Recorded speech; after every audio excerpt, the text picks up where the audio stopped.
What is up, everybody? Welcome to Pop Culture Philosophers. In particular, welcome to PCP Movie Night. It's the show where we gather on Monday nights with a panel. We have a movie of the week and we discuss it. And this week, we're continuing our journey, our trek, if you will, through the Back to the Future trilogy with Back to the Future Part 2, 1989, still directed by Robert Zemeckis, written by Bob Gale, story by both. Pretty much the same cast coming back, playing some of the same roles, though there are some changes. We'll be getting into the casting changes. We'll get into the style and structure. We'll unpack the layers of depth and meaning in the film. All that is to come tonight on PCP Movie Night, talking about Back to the Future Part 2. And the panel, same panel as last week. We got Fable. What is up, my man? Station, what's going on? Hey, I think he took that guy's wallet. I think he took his wallet. I think he took his wallet. And the man who stole that person's wallet is Jelani. What is up, my man? Wow, stereotype bunch. Hey, I'm here. Next, dude. It could have easily been Brooks. Very true. Jelani's never stolen a wallet in his life. Purses, on the other hand, though, those are easy gettings. So, and Jelani's the one that goes and snatches up trick-or-treaters' bags of candy. I know you do that. Yeah, all the time. Little kids fear me. Jelani is known as the snatcher in the group, but the one who is known as the snitch snatch in the group is Brooks. What's up, man? What's the snitch snatch? You're looking at him. How you doing, man? Because I'm so good at Quidditch. That is exactly it. That is exactly it. So thank you for being here and rounding up the panel. Last but certainly not least, in our hearts, it is Stu from Dr. Doom's fan club. Hey, guys, how are we doing tonight? So happy to be here. Thanks for having me. Heck yeah, we're about to go back to the Future franchise. 3 movies. We're in the middle. We were excited about this. I got, of course, that 30th anniversary set. This is the 30th set I found out that has the animated series. Still haven't watched any of that, guys. But we're talking about Back to the Future Part 2. Came out in 1989. I vividly remember this one so much from when I was a kid. Man, I watched this one over and over. Now, 1989 was one of the years where I went and saw multiple movies in the movie theater.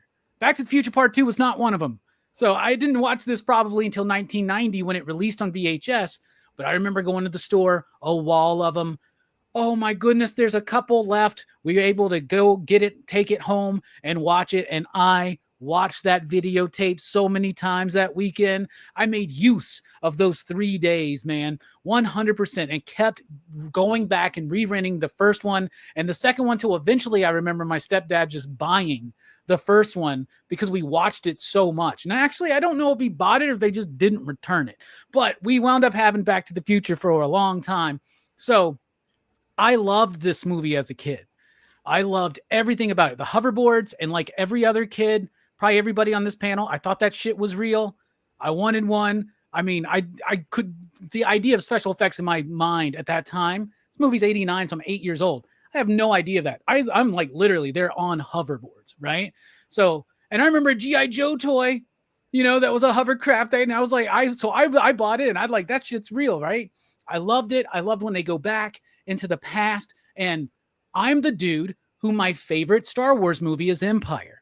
My favorite indie movie is Temple of Doom. I like the darker middle parts of these Spielberg trilogies, and Lucas trilogies, right? And this one is that, and I love and have always loved the dark Hill Valley in this movie, the post-apocalyptic run by Biff Tannen and his pleasure paradise or whatever. Mom, you're just so big. Even as a kid, I thought that shit was so fucking funny. I loved it. On the revisit, it's not as good as one, for certain. You can pick some of the issues with this movie. It doesn't feel to me like it quite has the heart and the full-on charm of the first one, right? Now, a lot of that is because that first one took Bob and Bob how many years to develop and think about, right? And then this isn't something they really wanted to do, but then they did it because Christopher Lloyd and Michael J. Fox signed back on. They're like, yeah, we'll do it. And they're like, all right, we can do it. And initially, they wrote like a 185-page script that had everything, including the Old West in it. And Spielberg's the one that's like, this is 2 movies, y'all. You got to split this one up, right? You can't cut stuff out. You just got to split this one up. And I'm glad they did, because it makes this story have a little bit more room. Could you imagine if they're trying to force in the Old West stuff at the same time of doing all this? Well, as the movie stands, I want to spend more time with Biff's pleasure paradise timeline. I want to spend more time in the future. You know, I want to spend more time with him back in the past. I like how it's set up and it's structured like that, but it does not have that oomph thing that the first one does, right? And I think a big part of that is the downplaying of the role of George McFly. George McFly is a big reason why the first movie has so much heart, right? Because it's his story too. You don't really get that. You almost lose the family aspect of it. Even when he goes into the future and he's trying to save his kids, you almost lose the family aspect of it just a little bit. But, you know, Lorraine's awesome in it, especially in the alternate darkest timeline, I'll call it. So I loved this movie so much when I was a kid. Watching it now, I'm like, this might be my least favorite of the trilogy, but that's trying to say, like, what's your least favorite type of pizza? I mean, really, unless we're talking about pineapples, all pizza is valid. You know what I'm saying? So I don't know. I like it, but I'll be honest with you, coming off of the circle jerk of last week, this one is just kind of, it's good. It's solid. It's great. It's one of the greatest movie sequels out there. It's one of the greatest part 2s. It's amazing. It's cool. But it could have used some more George McFly. Obviously, there was that whole deal where, what's his name? I'm always forget. Crispin Glover didn't come back. Bob Gale says he wanted too much money. He says it's a different story. He sued them because they used his likeness, and he won, or they settled with him. So anyway, I think the movie is good, but it has lost a little bit of the luster it had from when I was a child, if that makes sense. But I do still love this movie, and I still want a fucking hoverboard. I've been rambling. Fable, what do you think about Back to the Future Part 2? You out there in the chat, we see you. Join the conversation. Well, let me tell you why you're wrong, Robbie. No, I'm just playing. I love Back to the Future too, dude. Man, this movie is so awesome. I remember I saw Back to the Future 1. I think I caught Part 1 on TV. I never saw that one in the theaters. But I loved it so much. It was a rental that we rented all the time. So when I found out that they were doing a Part 2 and 3 back to back, this was one of the movies that I had to go to the movies to see. I made my mother. I wouldn't leave her alone. Like, you got to take me to see this. And we went and saw this. And this is one of the first sequels that I could remember seeing that totally satisfied me, man. Like, I was totally into it. I was like, yes, I love this fucking movie. And I've never stopped loving it, man. Like you, got it on tape as soon as it came out, watched it a million times. And I can honestly say that this is one of the films that would have inspired me to be a film director, right? Because the special effects going on in this movie were so groundbreaking at the time. It just blew my mind. Like, flying DeLorean. I mean, how can you get a cooler DeLorean? You make that shit fly. Freaking lace up Nikes. Come on, who didn't want those goddamn sneakers when we were kids, man? The freaking hoverboards. This movie is awesome, man. And while I do agree with you, it isn't as perfect as part one. I would say it isn't as tight as part one, and it heavily hinges on part one. But I wouldn't imagine anybody seeing this movie without seeing part one. So this movie's an awesome follow-up. I love it. Back to the Future 2, man. Another classic. Yeah, well put. I mean, and I know I was trying to say it's lost a little bit of its luster, but you just wait till we start rating it, man. It's A-okay. It's A-okay. What about you, Jelani? Back to Future 2, Electric Boogaloo. What do you think? I hate this movie. No, I'm kidding. I don't hate this movie. Not at all. Not even a little bit. Like, not even a fraction.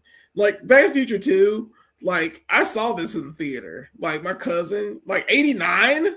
This is the movie. This is the year I watched the most movies, like, as a kid.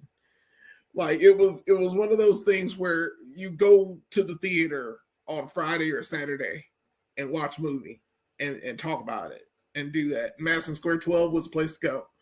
So we went to Madison Square 12, had our little popcorns, watched this movie because we had been talking about it in school. It's what I mean. This was the one where we were like, we love Back to the Future because they showed Back to the Future to us so much in school, like on Fridays. We'd see it like on the videotape, so they just kept playing it. So we kept watching it, and we kept loving it. And then we heard that they were making 2 and 3. They were just back to back. We're like, oh, yes, it was perfect. So I went to see this in the theater.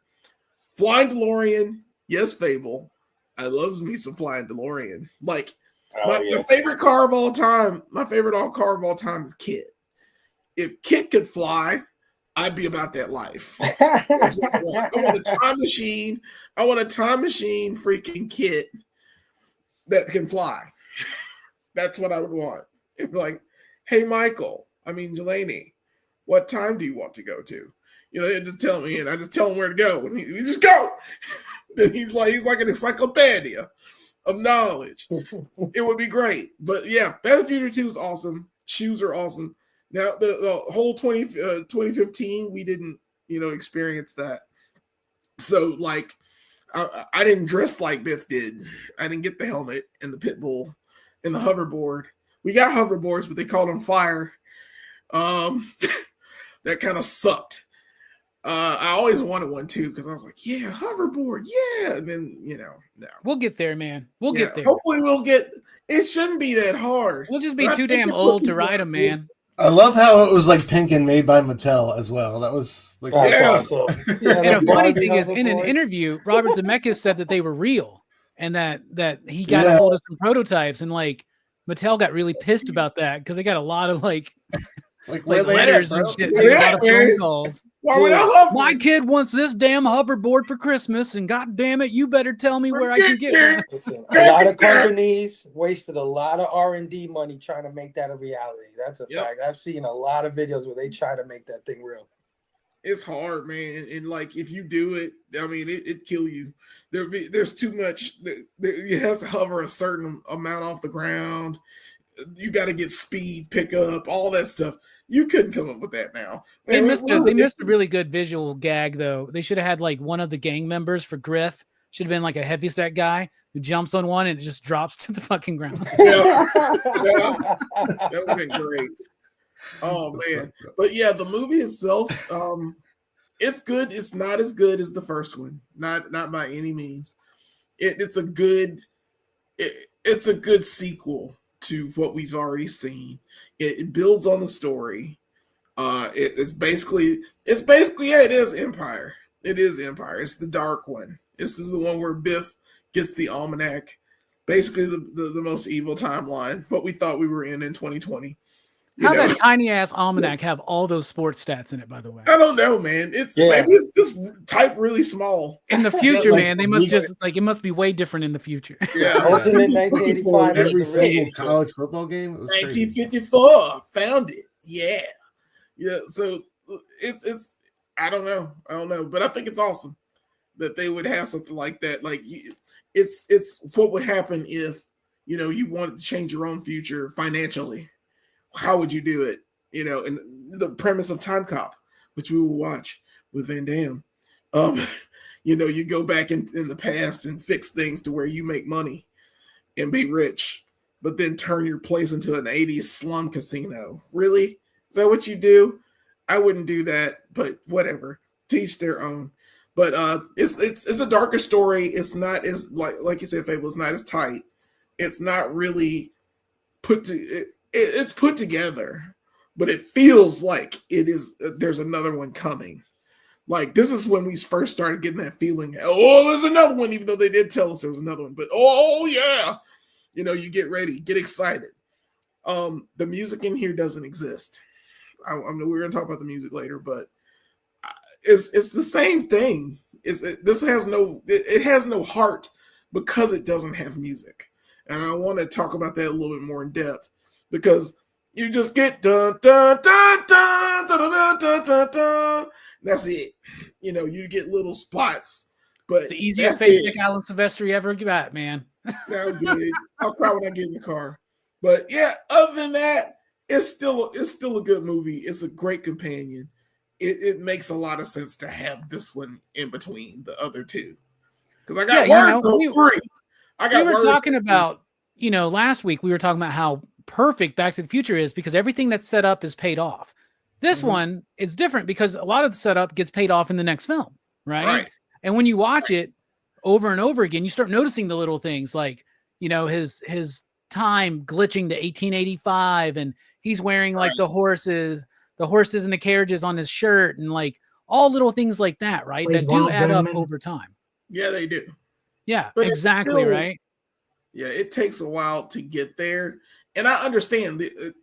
To be honest, 2 and 3 should be watched back to back. You might as well just get it over with. Yeah. I didn't do that. It felt good though to watch so far to watch them week by week. But with 2, you're like, oh, I gotta have it. It's already there. I gotta finish this. And I'm holding back. I'm gonna watch the next week and see what happens. Yep. But I got words for 3 either way. Words, good or bad, they're words. All right.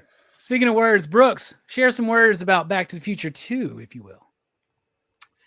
Well, I think I like the first one better, but like I don't know, man. It's like it's like a hair's breadth, Like it feels like either one at any point in time could like switch places, and become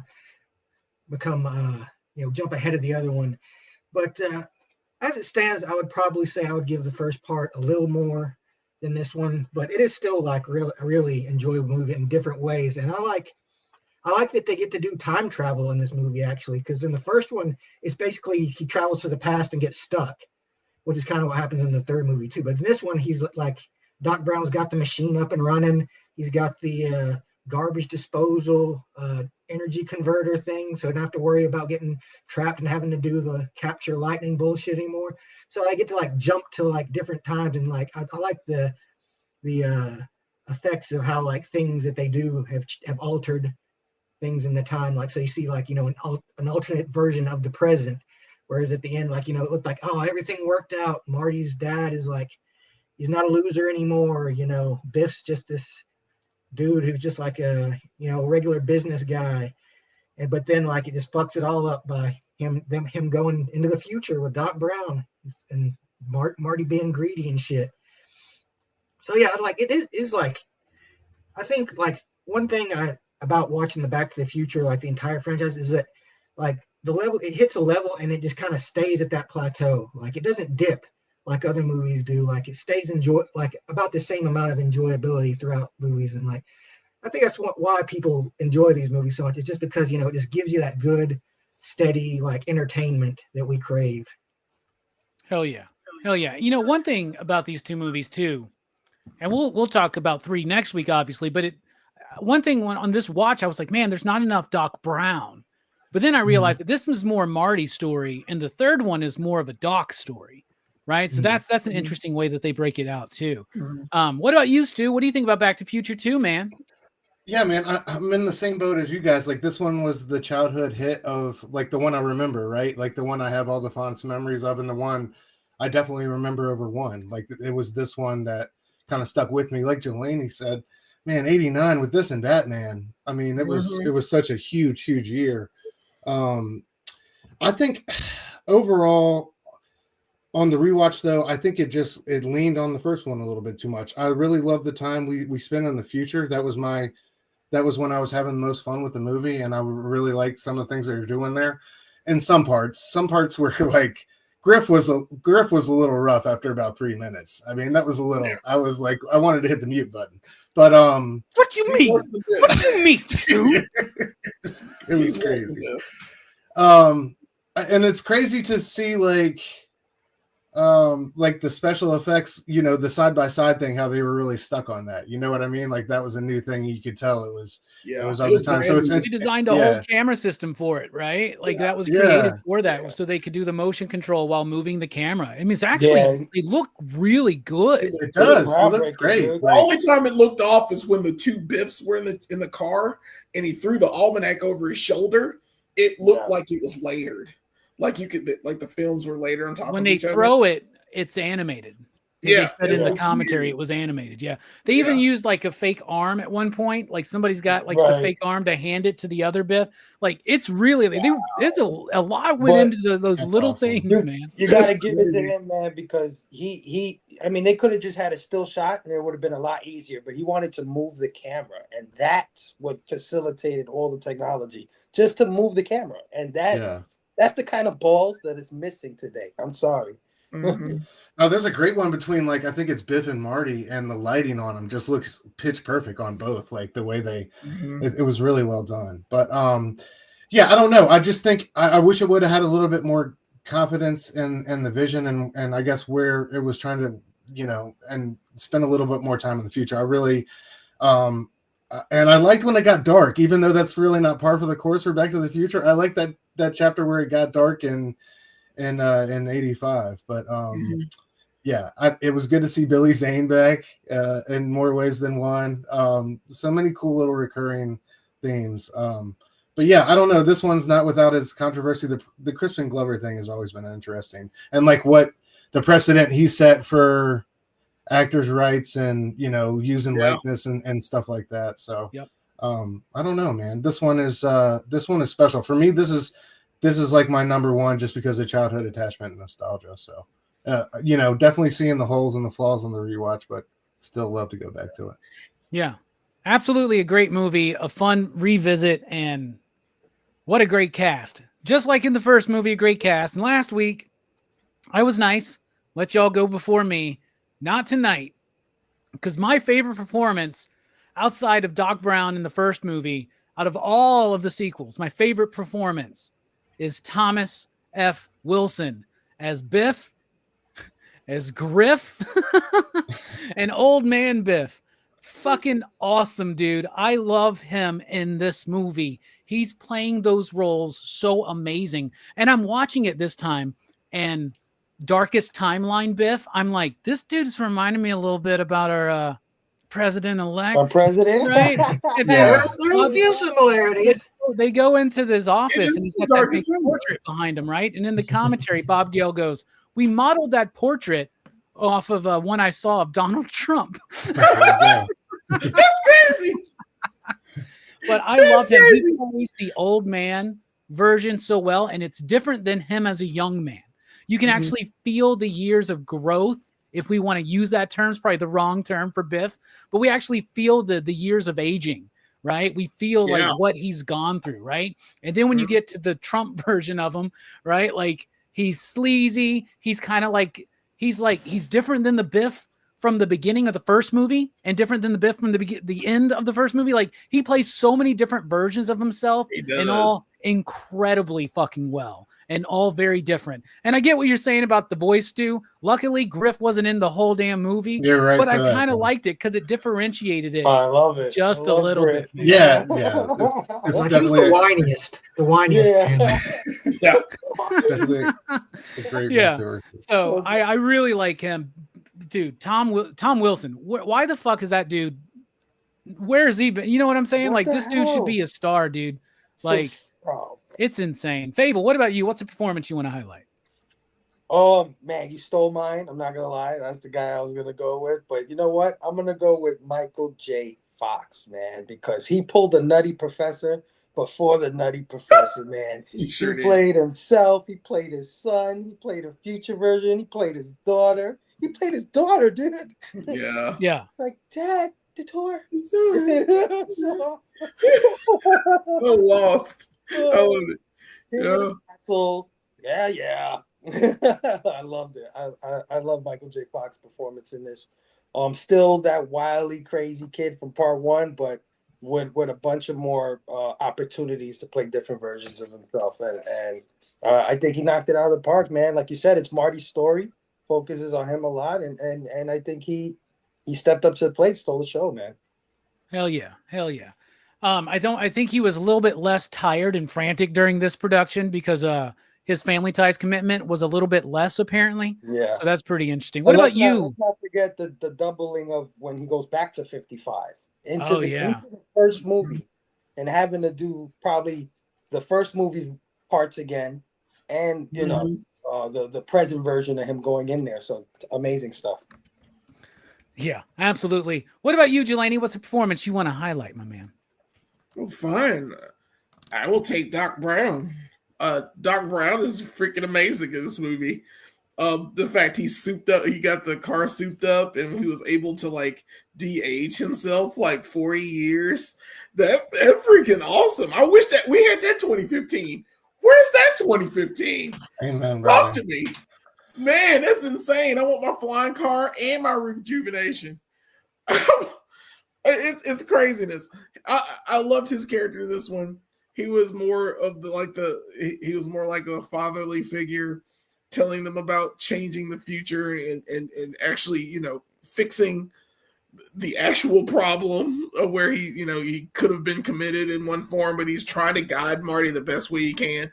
Kind of like in the first one in 1955, but my favorite scene is when Doc Brown is talking to himself, and he's like, "Don't you need this kind of screwdriver?" You know, it's like the guy never inquires that he looks like him. He has the same white hair. He's just, I don't know. He's inquisitive, but he's all like into his weather experiment. He has a feeling though, right? Because he's like, he's like, hey, at the end of it, at the end of the interaction. I love the bit at the end of the movie when Marty goes back to the future and then he comes running down the street and Doc just great Scott just passes out. When he takes off the damn skin, he's like, I love it. Surgery's done, blah blah. He pulls it off. We can't keep putting this fucking makeup on Christopher Lloyd this whole goddamn movie, man. We're doing 2 of them now. We got to write this out. Man. That's what we got. Yeah, they did it. Good job. Oh yeah. Christopher Lloyd, amazing as usual in this film. What about you, Brooks? What's a performance to highlight? Well, she wasn't in a whole lot, but Lorraine is still like kind of a pretty important aspect. This, I think she kind of a titular character. It becomes more about her than George in this instance. Like, and we get yet another version of the character. And like, you know, first we got like square, prude ass Lorraine from the beginning of the first movie, and then you had young horny Lorraine in the past, and now you've got like I've made a huge mistake Lorraine, who ended up marrying Biff and is now regretting that decision. It's like, I think like her including this is like she very much makes Biff seem like way worse, you know, just by like, you know, how he treats her in this movie. And it's like, you know, it's the kind of like weird kind of rich person abuse that they do to each other, where they're like, I'll fucking cut you off. Like, you want to leave me? You'll be broke on the streets and all this shit, you know? It's like, you know, it just makes Biff like just such a more slimy guy. I think it was important that, you know, it kind of increased the stakes for Marty. He's like, you got to get that fucker, man. Yeah. You got to make him eat shit again. Every movie, a tendon has to eat shit. Cosmic law. Hell yeah. Damn. Speaking of eating shit, Stu, what about you? What's a performance you want to highlight? Shit, I'm gonna go with Needles, man. It was my boy Flea, dude. Why not? Max Headroom moment. It was the most nonsensical scene. Like what? Like how did that? What happened? Like obviously, the guy's a snitch. He's you know, he's obviously tied in. That happened, and his boss is immediately on the other end of the line. And where did this chicken complex come from with McFly? And like, where did that get established? Is that like I just the first one. like it starts not, here. Yeah, right? it starts And here and it pays off in 3. I know, but it's just such a weird, like Ben, like Because given he's journey, he's the one who like is responsible for the accident that fucks up Marty's hand and he can't play guitar, right? Yeah.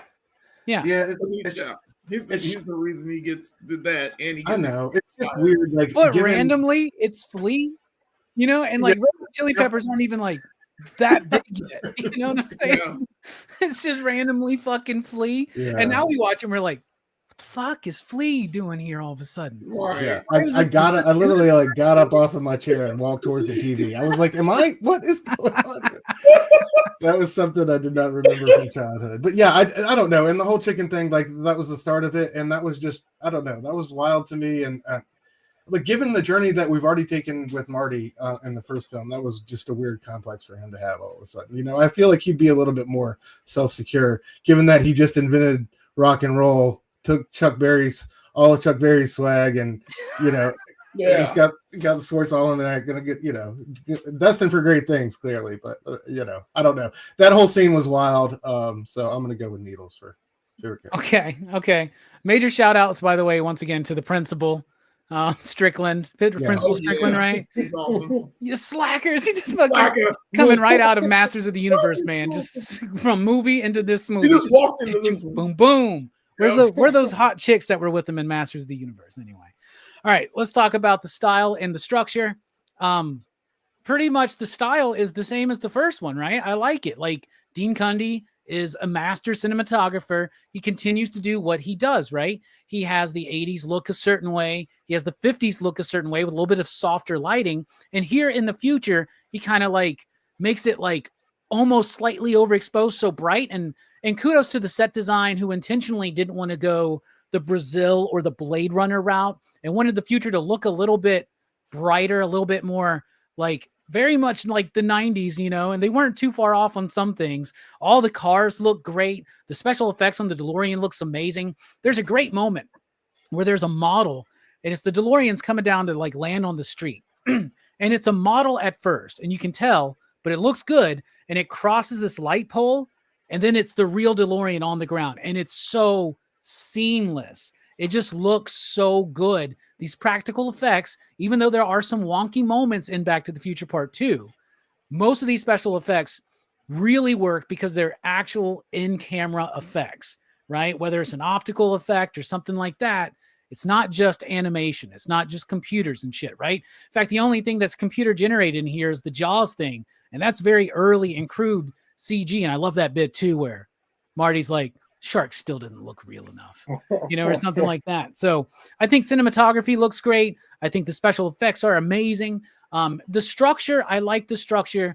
There is a lot going on and it's shorter than the second film or the first film.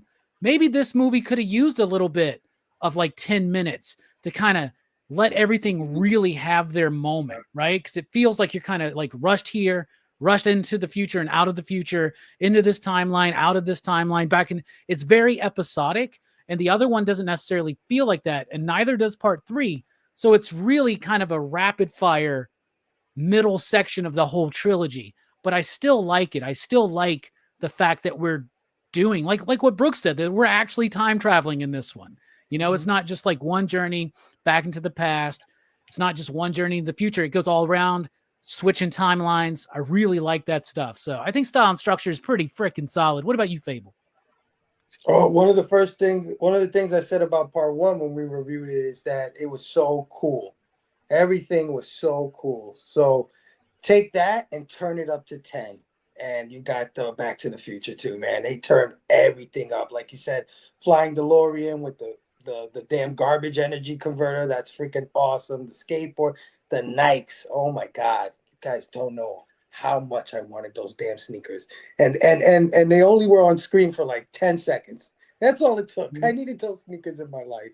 But yeah, man, the style is amazing. The clothes, I think Link had said something about the clothes in the chat. I thought that was amazing. You know, it's a future of 85, right? Mhm. It's not the real future, but it's the future of 85, which is awesome. If we kept doing, you know, pop music the way we were doing it back then, and you know, the stuff they were wearing back then. That would be the future of that. So I love that structure. I love the way they broke down the acts into the 3 timelines, the 3 time zones, the future, alternate 85, and back to 1955. I love that about the structure. Yeah, no, man, this movie is again not as tight as part 1, but just a hair off, you know. Yeah. No, style and structure great. Hell yeah. I also love the cliffhanger ending. And I remember being a kid and being Mhm. like, I got to watch part 3 right now. Like right now. We got to. And that's like one of the first times I remember that ever happening, you know. Yeah. So that was very, very big moment for us. What about you, Jelani? What do you think about the style and structure of the film? It's fun. It works very well. In fact, Fable, you broke it down perfectly. All 3 acts are pretty much a different times, a time limit, and it tells each one tells a story. Each one gives you that. We did need like another 10 or 15 minutes, I think. Just a few more minutes in each place, because Biff Tannen's world, like the world of Hill Valley in the alternate 1985. I wanted to know what else happened. Like, did he get some people assassinated? Like was he in charge of like California at this point? I wanted to know, like, how big is this guy? How rich is this asshole? And where is his? How far did his reach go?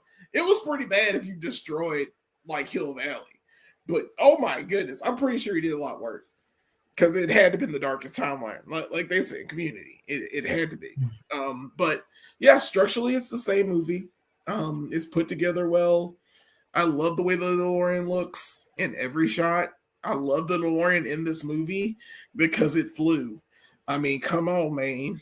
You can't do much. And very convincingly too, right? Like they had like a hollowed one that was light that they made for all those shots where it's lowering down. I mean, it just looks so sharp, even today, fantastic. Man. Yeah, it makes no sense how good it looked. Yeah, Jaws was a little off. Jaws has always been off. Jaws will never look good. I think that was on purpose because the pit bull is computer animated. And, really? Yeah, and the cop car, when it flies over, that's also computer animated. They made that look cheap so that he could make the joke like the shark still looks fake. Yeah, they made the shark look that way. I'm pretty sure there were models that they were using for the cars, though. Yeah, is what I was watching in the documentary. I still like the flying car. The concept in 2015, we got flying cars. Man, you know what? I think that 1985 was pretty cool. Going to 2015 after that, wow. What choices were made to make that world happen? Wait, there's like this bit or whatever they filmed with Christopher Lloyd where I don't remember. It's on this disc, but I don't remember where it first aired. But like, it explains that because of the Mr. Fusion reactors that everybody has now to power their homes, it winds up in a big nuclear disaster, and like mankind's existence ends because of it. So Doc Brown goes through and changes the future so that doesn't happen, and that's why in our 2015 we didn't have those things apparently. So that's kind of funny. Oh. Wow! So he stops Mr. Fusion from from ending the world. That's insane. Yeah, I love it. I love that concept. Yeah, yeah. It looks great. It's not as good as the first one. The first one is too nice. It's too pretty, and this one is okay. Like it's a hair above. It's hair under it. I'd say hair up. Absolutely, and make 2 100%. We always watch the movie before we do this. That's our whole point. We have a week to watch it, and then we talk about it. Sometimes I overdo it, and we wind up having to talk about 12 movies in a week when we do franchise reviews sometimes. Brooks, what about you? Style and structure, what do you think? I mean, this movie's great and all. I wish it wouldn't have ripped off so much of Avengers Endgame, man. Yeah. It's fucked up, dude. Yeah, it really is. I agree. Yeah, like I do love the idea of like it's kind of he goes a little ambitious with it, like, by like going back to the first movie in the sequel and like, kind of integrating the story with like, within the story he's already told. Like, I thought that was a fun idea. Like, probably I can't recall if it'd been done before, but this is probably like the first instance of it like being like in such a successful movie. The idea of like, kind of going back into an old movie and like adding footage and stuff into it. But like, like I said, like one of the parts that I really enjoy in the movie is the fact that, the time travel aspect, that, you have 3 different settings pretty much, like, and each one is like kind of cool and fun in its own way, even the really dark one. But yeah, like, I think that's kind of what keeps this movie going. And like, I think this movie's, because it kind of picks up from the momentum of the end of the last movie, so it never feels like it has to like ramp up. It kind of keeps. It's kind of like they hit the ground running with it in a sense. Like it's like immediately Doc shows up, Marty, we gotta go, and then they go, and then like the adventure kind of just like stays on a pretty even keel throughout the movie. So yeah, like excellent sequel, I gotta say. Like, and I always thought it was funny, like when I got to the end, because it basically plays a trailer for part 3, pretty much. Yeah. Like, why don't they do that anymore in movies? Remember when the Matrix? I remember the Matrix did it. Reloaded. Yeah, I remember They that. did do it. Yeah. There's a lot of Probably the similarities last between the instance. Back to the Future trilogy and the Matrix trilogy. The Matrix trilogy should have stayed a trilogy. Mhm. Yeah. There is no no, 4th Matrix film. Good There is It Lord. exists in this other reality where they made a 3rd Blade. What about I you, still Stu? What haven't do you think seen about that. this foul structure? Yeah. So style. Whereas I feel like the first one was like the heart of the 80s, right? Really nailed the time, Huey Lewis and all that. This one was like the corporate ad saddled successful sequel. Like, you know what I mean? Like the Pepsi and all that stuff popping up all over the place. That said, I feel like when we went into the future, they really got a lot of things right. There was a scene where when Biff is following them and he gets out of the cab and he goes to pay with it with his thumbprint. I was like, man, that feels remarkably relevant right now. You know what I mean? I feel like flat screen TVs, yeah, like there's so many things you could go on and on about the things that but they still use faxes. yeah. You're fired. You're fired. It's an office joke, Mom. It's an office joke. I'm good. The only thing you guys have said it all about the structure. The only thing I didn't like was I felt like we spent a little too long trying to get the almanac. It felt like a little bit too drawn out from the office to like the whole chase with that. But I don't know. There was so many scenes from that sequence that still like lingered in my mind as a kid, though. So I mean, clearly they had an effect. So I can't argue that much. I thought it was well put together, but it meandered a little bit more than the first one did. I felt like the first one was a little bit more concise. I must say one thing. Ooh la la. Ooh la la. Ooh la la. There we go. I'm out. That was a little long. That was a long. It was like, and I thought like it was okay what we got in the office, but they could have done something cooler. Like, you know, he could have found the ooh la la and like stashed it, or you know what I mean? I don't know. It could have been. They could have done something with that, but yeah, I don't know. That was my only complaint. But yeah, great all the way around. Ooh la la. I think he stole that guy's wallet. All right. The music in this film. I said this earlier. I think this might be the easiest paycheck Alan Silvestri has ever collected, because I don't know if he did anything for this movie except for just re-cue some of the same stuff. And not that there's anything wrong with that. We don't want a Back to the Future movie that completely reconstructs the themes and all that stuff. But I feel like there could have been more added to it with some of the new elements that we're dealing with. The dark timeline, the future, but the cues are the same. And I would have liked it to be played with just a little bit more. So honestly, the music is slightly disappointing if you look at it with a critical eye. But when you watch the movie, it gets the job done. It makes you feel Back to the Future. But he does stretch a little bit further, I believe, in part 3. We'll find out next week. What about you, Fable? What do you think about the music? Yeah, I gotta agree. I mean, there's nothing new here. But do we really need anything new? Right? Like the music is what we wanted to hear anyway when we were kids, and there was gonna be a part 2. You can't really change that stuff up. And when it's used to great effect. You know, like you said, one of my favorite scenes is when he sends Marty back to the future, and it's like doo, doo, doo, doo, doo, and then it goes. And Marty comes back around the corner and shit, and he's like, "Great Scott!" I mean, it's perfect. The music works. So slightly disappointing, but for me, it would be because there's not a Huey Lewis, right? That's his name, Huey Lewis. Yeah, there's not an equivalent of that in this movie. Not that I had not not that I would want Huey Lewis back, because this is years later, music has changed, but we needed an equivalent, something like that. Bro, 1989, what would they got? It would have been Color Me Bad. It would have been something that aged horribly and been wonderful. You know what I mean? We'd have been listening to it, like rewatching, and been like, "Man, this shit is so great." Fucking White Snake. And What the hell? it's so great. And all at the same time. They needed a future song though. They really needed a future They song. should have called Will Smith, man. Like, yeah. Put fucking Crisscross on that. No shit, dude. I don't think Yeah. they were around in '89 yet, No. but They were in the Fresh 90s. Prince was. Yeah. God. Maybe they should got Ray Parker. That would have pissed Huey Lewis off. But New Kids on the Block. That's a good one. Chill out, man. It'd be a New Kids on the Block. New Kids They on the would be talking Block. about New Kids on the Block being the biggest band in 2015 on their reunion tour or some shit. Hang it tough. Yes. Hang it tough. That would have been dope. Yeah. Hanging in time. All right. Speaking of New Kids on the Block, this guy's got the right stuff. Delaney, what do you think about the music in the film? Yeah, it's samey. It's the same. You're right, Fable, about the ending. It is dun, dun, dun, dun, dun, dun, dun, dun, dun. Right at the end.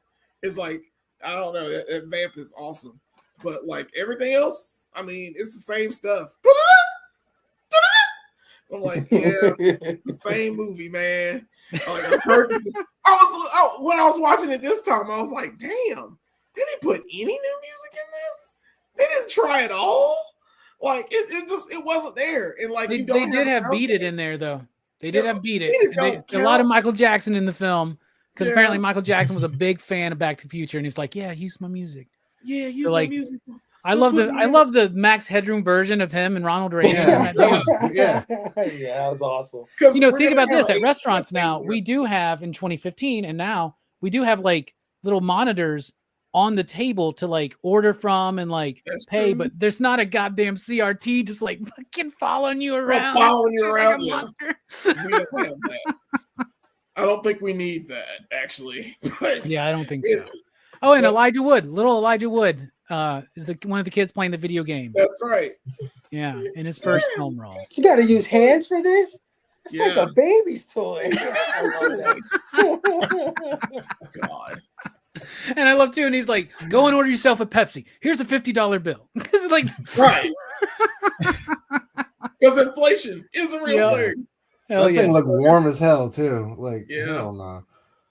yeah. Too bad we didn't actually get to have the Pepsi Perfect because they didn't do the wide release in 2015. Same thing with those damn shoes. You know, Nike made those, Mhm. and I was watching one video that was from a few years ago, and they were saying that today they're worth $70,000.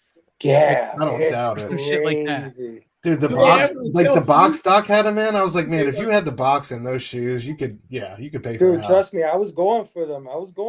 But when I found out what they like, because it was for auction or some shit like that. It was like it was supposed to benefit Michael J. Fox's Parkinson thing. Yeah, That's why Yeah. they made them. And man, it was tough to get them. They were like $2,000 at first. Now, yeah, they're about Jesus. $70,000. Oh, Yeah, I think they did a drop. Like they have, I think Nike patented that technology or made a honest pass at it And it still tried to didn't do a work drop like with it. it worked in the movie. They laced. Nah, man, of course, it never does, They right? could never do self-lacing shoes. Never They does. got in the so many movie, they people weren't saying real. it's They awesome. were somebody like with like Yeah. little strings, like pulling them. Yeah, Same it thing with the does. jacket, right? Yeah. Oh yeah, the jacket. Yeah. You are now dry. Drying on. Yeah, yeah, the jacket. That's What do you too think much. about the music, Brooks? Oh, it's good. Like, you know, when you've watched the first one, like you kind of have the expectations of what the music for the second one's going to be, and it is exactly what you would expect of the soundtrack for this movie to be. And I think it doesn't stand out as much. A lot of the reason is because it doesn't have like a Huey Lewis kind of equivalent. Like, Beat It is kind of a cool song to have in it, but doesn't feel as integral as like Power of Love or Back in Time did to the first movie. I feel like it's just there, to kind of break up the monotony of the soundtrack a little bit. But I don't hate it. It's good. Like, it's still Back to the Future, but like, it's kind of like you said. Like, it would be nice if he'd kind of like changed the tone a little bit for like each era. You know, like it's kind of this, like, you know, done something a little different with it. But you know, as it stands, still not bad. All right. What about you, Stu? Any other thoughts? Nah, strings and score met that Spielbergian standard from Silvestri, but yeah, definitely, I agree with everything everybody else said. It was missing that one moment, that one song. All right. It's time to grab your shovels and you dig on in. That's so stupid. I'll never do that one again. It's time to talk about the theme You of got the to movie. go back in time and stop You yourself. were from making confident that in joke. it too. Like you were, like I could tell. Like I think those gummies hit, man. there it is. You can't beat yourself. Fuck yeah, dude. It's time to talk about what the movie fucking means, y'all. What does it mean? What's the theme? What's the motifs? What's it speaking to you, Fable? Yep, they have hit. Holy shit. I feel great. What's up, y'all? Don't do drugs. Fable. He kicked in. Oh. I told y'all it took 50 minutes. I think this one is definitely leaning on some sort of Pandora's box sort of theme.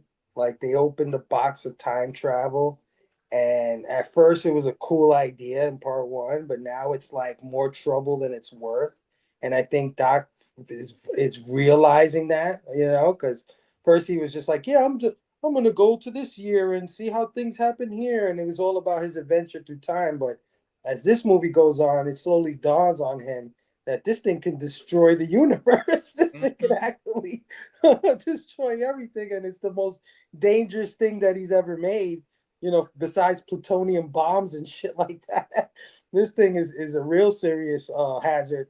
So yeah, I think it's like, you know, they open the box and they're trying to put the genie back in, and it just gets more and more difficult to do it. Yeah, absolutely, dude. Well put. What about you, Jelani? What's it saying to you? Yeah, it's a Pandora's box. It is also like greed, pretty much how greed can take over and corrupt.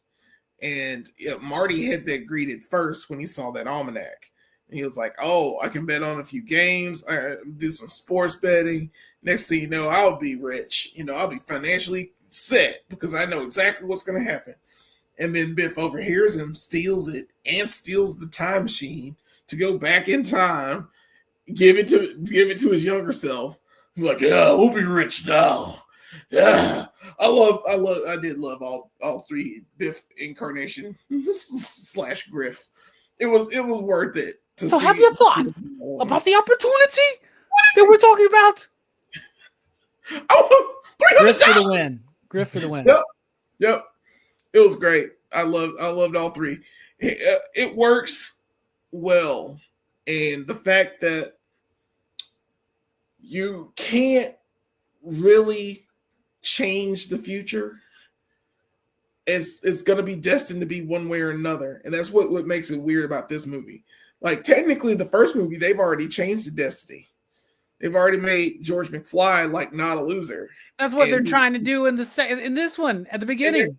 And they're doing the same like, thing. Isn't it kind of hypocritical, Doc Brown, be like, is. we can't do this to change the future. By the way, I got to take you to the future so that you I got to tell you, it's your kid's body. Undo something about your kids. And then at the end of the first one, he says, no, you guys are fine. It's your kids, Marty, right? Your kids, yeah. No, they're not are good. we assholes? They're no, they are assholes, man. Those kids are Stop assholes. lying to this motherfucker. Yeah. And I swear they're twins. Marty Jr. and the other one. I don't know the girl. They have to be twins because they look spitting image. I'm like, you look just like your dad. You look just like your dad. Ew. So it's weird. But I guess that's how the movie plays out. Now, if they had been different kids, like different looking kids, and they were his kids, I think, and somehow they played a role in this, yeah, I think it would have been a little bit better. I think it would have it's got family in the narrative, but it doesn't feel like family is so much in like the resonance of the film, right? It doesn't feel like family is as central as the first one. I think. Right. They're not as connected. They should have been more in this movie, to be honest. And it should have worked a little more in their favor. I don't know why it didn't. I guess, I don't know. They wanted to make a tighter movie. so they get more butts and seats, so they can have more show times. That's the only thing I can think of, because I know this raked in cash. It had to have. Third highest grossing film of the year, made less than the first one though. It was third behind Batman, and I cannot remember what number 2 was that year, but it was a big movie. A lot of big movies came out that year. Gotcha. Indiana Jones, Last Crusade. Last Crusade. That was number 2. Oh, yeah. I also watched that in the theater. I love that. Yeah, Lethal Weapon 2 came out that year. Ghostbusters 2, that was a 80s pretty went out with a big year. bang, man. That was the year. Oh, Jason Takes Manhattan. Yep. Yeah, this movie actually does feel like the closing chapter of the 80s. It really does. It is. Facts. Yeah. Big Yeah. facts. Yeah, for real. What about you, Brooks? What's this movie speaking to you? I think a kind of more low-key theme of this movie is like not being manipulated by people, letting people manipulate you, because that's kind of like the thing that sets the whole thing off is Marty being manipulated by people calling him a chicken to make him do something that he normally wouldn't do, something that like if he was smart, he wouldn't do. Like, all you have to do to it feels like Marty has this need to like prove himself. Like, maybe he has kind of a complex about something, like, maybe he feels like, because he's, Michael J. Fox, like he's very cool, but he's kind of a shorter guy, Marty's kind of a littler guy. So like maybe he has like kind of a complex about that, like somebody bigger like Biff, like, calling him a coward. And, and he lets that like, be used against him to basically like hurt himself. Like it ends up like making it so he can't play guitar anymore. Like, it sets off this like a series of events, and like, and it keeps coming back, like, and Marty's still like, even younger Marty, like our Marty, he still has that. It shows it's kind of like the first instance of them showing that he does have this like thing about being called like, a coward, or being made to feel like he's like, weak or something like that. And like, I think it's like, it's an important lesson, is like that you shouldn't feel the need to prove yourself to anyone, It's like, if you have to live your life like your own way and not concern yourself too much without, trying to impress people, especially people who don't deserve, your attention. Like Biff does, like, why should he care if Biff thinks he's a chicken? Like Biff's an asshole. It's like, fuck Biff, man. Like, yeah. But he just falls in that trap. Like his pride gets the better of him, and he it's bad things, man. So there's a reason it's a deadly sin. That pride. Yeah, you know it, man. Watch it. Cometh before the fall. Mm-hmm. I was trying to think of a fun transition involving pride and 7 deadly sins for Stu, but It's okay. I think Remember I'm too Pride high, man. Entertainment? Stu, what's the theme of the movie? I go back to that moment when at the beginning of the film, right? Like everything's just worked itself out. Marty's parents have kind of leveled up and owned their shit. Biff is out there waxing the car. He's got the truck. Life's perfect. And then, we're off on another adventure. And to me, it's kind of crazy, because I feel like we go to the wrong point. We're going to a point in Marty's life after the fact where the kids are, he's entrenched in this life, and, he's become this shell of a man and stuff like that. I feel like, the grass is not always greener, and I feel like they went too far back in the future in this one. And I feel like, sometimes you just need to, realize that the mistakes start earlier than you thought that they ever could have. And sometimes there's no control in that. You just got to let it go. I feel like that, where Marty should have let go is where he held on in this movie. And I feel like, ultimately, I don't know if we learned that lesson that we learned in the first one.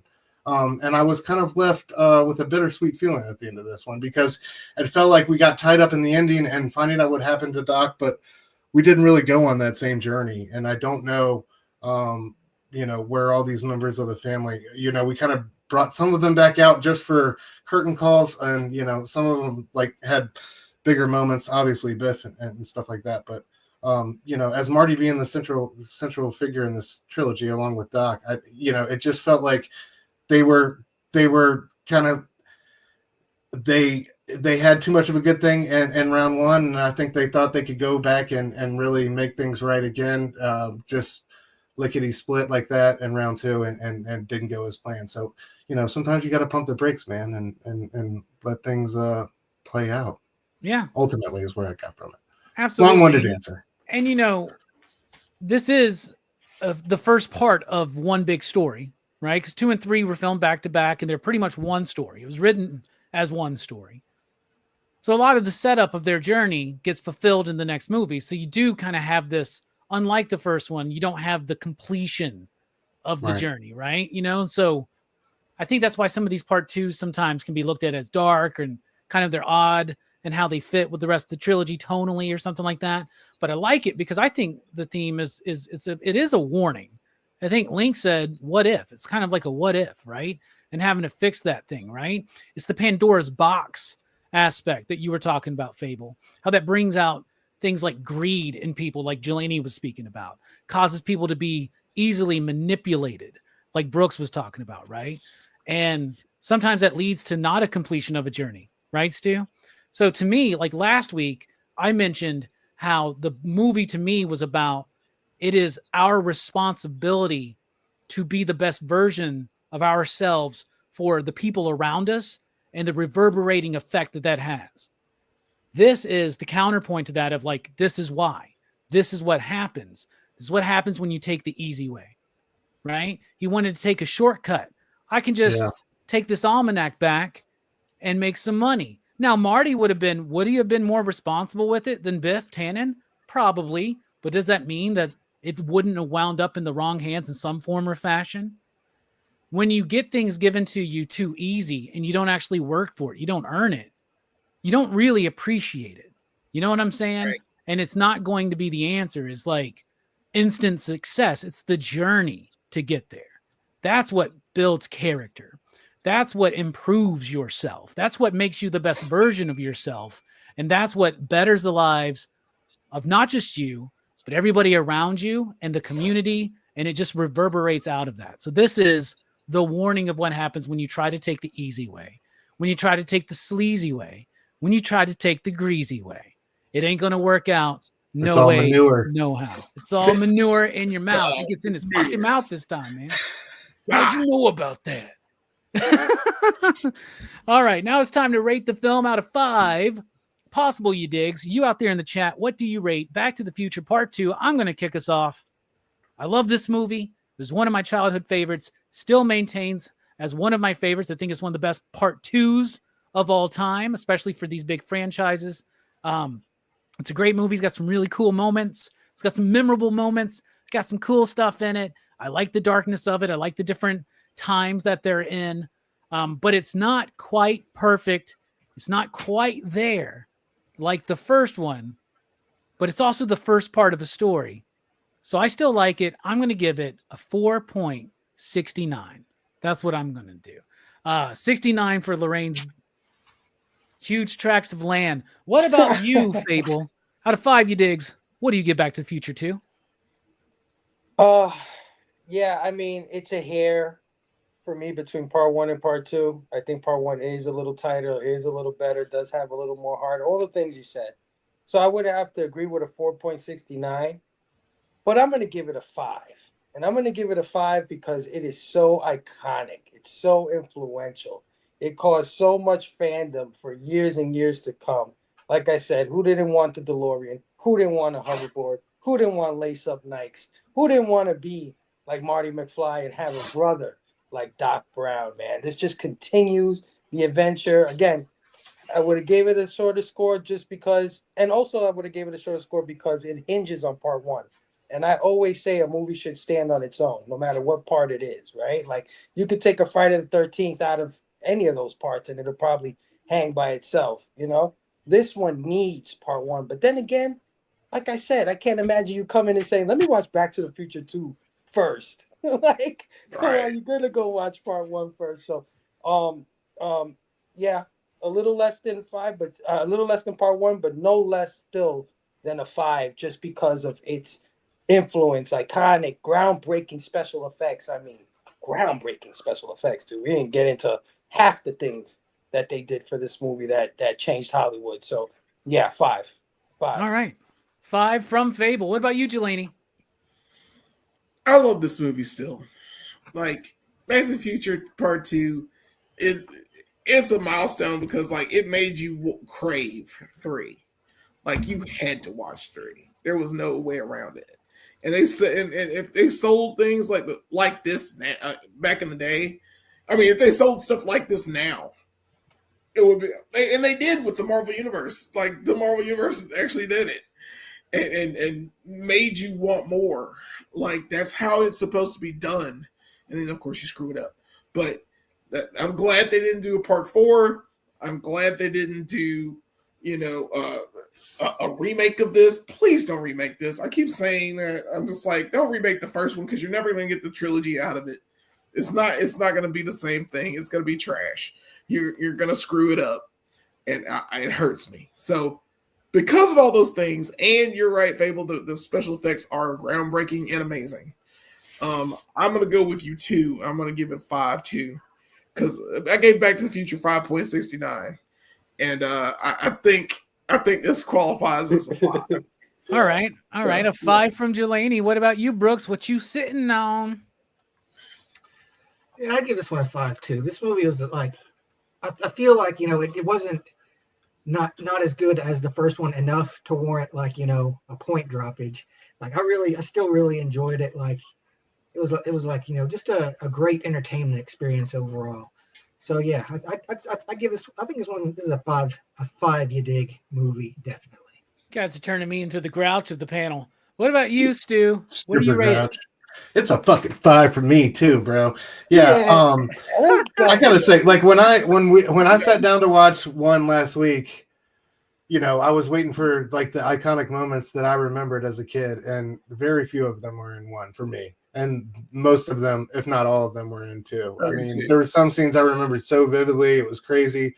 And that's just the best feeling, man. That scene where he's on the hoverboard and it ramps up over that bush. It's just like, there's so many great shots on that. I don't remember feeling like such an idiot. Like, how did they shoot that up? Oh, it's just dudes on ropes. Like, oh, okay. Like, there is great special effects. Don't get me wrong. But that one was, I think, a relatively simple, a very enthusiastic 5. Yeah, absolutely. So, yeah. 5 for me. It's my childhood favorite, man. It's the one, and like so many things in life, I came to number 2 before number 1. So 5 out of 5. That makes sense. You guys are really trying. You got me like wanting to change my score from a 4.69 to a 5, so we can have a nice, even, perfect score. And man, you make some really good points. Like it's something that's very nostalgic. I loved my whole experience watching it. Maybe I'm looking at it with too critical of an eye. But then I remember the Funhouse show. So I'm going to stick with a 4.69 just to break up your little fucking circle jerk, Jelani, okay? Welcome. There you go. It's come back to haunt your ass, dude. I knew something was amiss. I'll cry when I get in the car. Funhouse. Finally, I don't have to be the villain. How do you have to put the head is bigger? The monster's head was bigger than the Frankenstein mask he put on. When you take it off, it's not supposed to be bigger. It doesn't work that way. Plus, it was stupid. Everything about the movie was stupid. Yeah. In fact, I get that movie now. I'm going retroactively and giving it a 0. Well, fuck you, man. Fuck you, dude. That movie's trash. That's fucking uncalled for, man. I'll never. Hey, that's cold shit, bro. 4.69, dude. All right, if you guys want to see a man's heartbreak live on the internet, go watch our Funhouse review and just watch me. Garbage. All right, thus concludes our movie review. That's Wow, a PCP that was- average, by the yeah. way, of 4.9999999999999. So there you go. Not quite a 5, Jelani. So You'll cry. Fuck no, chill out, man. I'm a pass bringing up motherfucker, man. You are. It's true. Actual and factual. Thus concludes our review of Back to Future Part 2. We conclude the trilogy next week on PCP Movie Night. That was the wrong button. I'm a little okay. Next week, we're talking about Back to the Future Part 3. We're going back to 1885, man. I think that this one was good, really good. I'm very excited to see what we think and to hear our discussion. Back to the Future Part 3. So watch it this week with us. We'll be here next week talking about it. Fable, thank you so much for being here. Final thoughts. What you got coming up? Once again, thanks for including me in this. Like I said, it's one of my favorite childhood trilogies. I love this freaking franchise so much. And I love talking about it with you guys. And even if Robbie wants to be a little hipster over here tonight, it's okay. It's all right. It's fine. It's fine. Jesus. Yeah, coming up tomorrow we have the debut of our new show, Absolute Book Club, with me, Stu, Scotty Vaughn, talking about Absolute Batman, man. Can't wait to get into that. Nice. Like I said, I'm not a big DC guy, but I did really enjoy the Absolute Batman. So I can't wait to get into it with these guys tomorrow. And we have a couple of guests as well. So come check that out. I think it's gonna be on Scotty's channel. I think Yeah, we're still I believe deciding. so. Yeah, Last Scotty's hosting. minute. Scott, whether he knows it or not, yeah, Scotty's hosting. Yeah, come join us for that tomorrow night at 9 p.m. Eastern. And then on the, in 2 weeks, on the 29th, we got the return of Blame Fable. Well, I used to call it Blame Fable His Amazing Friends, but now it's called the all new, all different Blame Fable show, man. Where Nice. I got the PCP guys on there, man. It's going to be a blast. It's been a while. It's been about 3 months since I've done one of these, and it's always a lot of fun. So I can't wait to get back with the crew and chop it up about the latest in pop culture news and topics, man. Come check us out, 29th at 9 p.m. Eastern. Hell yeah, man. Everybody go check out those shows, man. Sounds fun. Sounds like a blast, like always. Jelani, thank you so much for being here. Final thoughts. Yeah, good job, Fable. I'm proud. Well done, Thanks, sir. bro. Thank you. Hell yeah. I remember when you were the introvert, man. You didn't want to do any of this. I know. I keep Brought you telling out you. your Everybody shell, doesn't man. believe me. Everybody's like, no, I love it so much, dude. Keep on doing it. Bring him out. Breaking through, man. Love Thanks, it. brother. And of course, Brooks and I do this little show called Go Figure Reviews. We review toys. You guys review comics. We like the toy section of our PCP.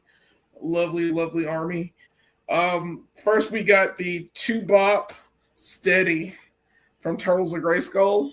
We reviewed this a little while ago. I just dropped this, so this literally came out today. So if you guys want to check that out, that's from the Turtles of Grayskull. It's basically a mashup of Bebop and Rocksteady, like Too Bad from the Masters of the Universe. I absolutely love this figure. Brooks liked it. Metal Botto was kind of a bonus figure in there too. That's right. We built a figure. We finally finished after a year. Metal Botto. So we also have the review for Metal Botto attached to this. So check that out. And of course, we also have TMNT Classics Techno. Nice. So we got the same thing Robbie got. It's tiny. It's so tiny. It's not what I expected, but we discuss it. We haven't put that video out yet, but it's coming soon. Check it out. Check out Go Figure Reviews. We're gonna have a couple house tours in December, and we're gonna have a live stream soon in the next couple weeks. You guys are invited if you wish to come. We're gonna do show and tell like we normally do. Big old show and tell show. So we're gonna get to see all the figures, all the figgies. Yeah. Well, that's in December. That's coming. Okay. That's coming. You're gonna get to see all the figgies. Hell yeah. All the figgies in December. So I need that Bob Steady, man. That looks awesome. I know that joint is crazy. I wish he was close to me. I'd show you how awesome he is, but he's got a flail just like the Krang did. So it's like the chain and the ball on the side. Oh yeah, he can flip it. I don't need another rabbit hole, Jelani. Stop doing this to me. Man. Stop it. Watch the video, man, and then they sell it at Target. I give you the link on how to buy it. I know you will, man. That's how it works, man. Go Figure Reviews. Everybody go check out Go Figure Reviews, please. The other half of Go Figure Reviews is Brooks. Brooks, thank you so much for being here and sharing your positive thoughts. Why don't you give us your final thoughts? The way I was saying at Go Figure Reviews, you have to use your hands? It's like a baby's toy. Yeah. Yeah, no shit. All right, Stu, thank you so much for being here. What you got coming up, my man? Been a blast. Ink and Insights every Wednesday night, 9:30 p.m. Eastern. We're over on my brother Eric's channel. this Wednesday, 9-panel grid. So check us out 9:30 p.m. Eastern, talking the latest releases from Marvel, DC, and the Indies. Heck And yeah. I'll be on, I'm sorry, Absolute Book Club tomorrow night as well with the homies. Scotty Vaughn's channel. S1, what is it, 82? S1 82. Yes, sir. Yep. Don't even know the damn channel. I know, right? Think Tighten about up. that. Jesus. That's all right. It happens. All right. Do join all of these fine gentlemen on all of these fine shows. Gentlemen's. Jesus. And then next week, be back here for Back to the Future Part 3 to conclude the Yeah. Back to the Future trilogy with this same group of misfits and conundrums and fucking enigmas. All right. We're dipping out. Station, pop, pop, Station boom. And what are you? Chicken?